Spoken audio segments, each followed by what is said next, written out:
আলাইকুম এভরিওয়ান। আজকে আমরা এই ম্যাথের সমাধান দেখব। আমাদের এই চ্যানেলে আপনাদের জন্য বিভিন্ন চাকরির পরীক্ষার বিভিন্ন ম্যাথের সমাধানের ভিডিও চলছে। কাইন্ডলি আমাদের চ্যানেলটিকে সাবস্ক্রাইব করে দিবেন। তো চলুন এখন আমরা আমাদের আজকের সমাধানে নেমে পড়ি। এখানে বলা আছে যে একটি সংখ্যার 25% যদি 50 হয় তবে সংখ্যাটি কত। তো ধরে নিই হচ্ছে আমাদের সংখ্যাটি এক্স। কি বলছে? একটি সংখ্যার 25%, অর্থাৎ এক্স এর 25%। তাহলে এক্স এর 25% কত? এক্স ইন্টু আমার 25% বা 25/100 যেটাই লিখি, কোনো অসুবিধা নাই, ইকুয়ালস টু 50। ওকে, আচ্ছা, তাহলে এখন হচ্ছে আমরা সমাধান করা শুরু করে দিই।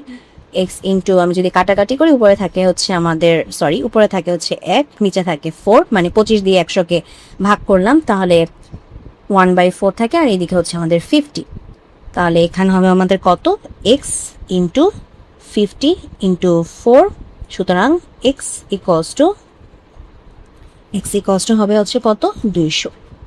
ঠিক আছে, তো এটাই হচ্ছে আমাদের আজকের প্রশ্নের সমাধান। তো যদি ভিডিওটি ভালো লাগে অবশ্যই ভিডিওতে লাইক দিবেন, চ্যানেলটিকে সাবস্ক্রাইব করবেন। ভালো থাকবেন।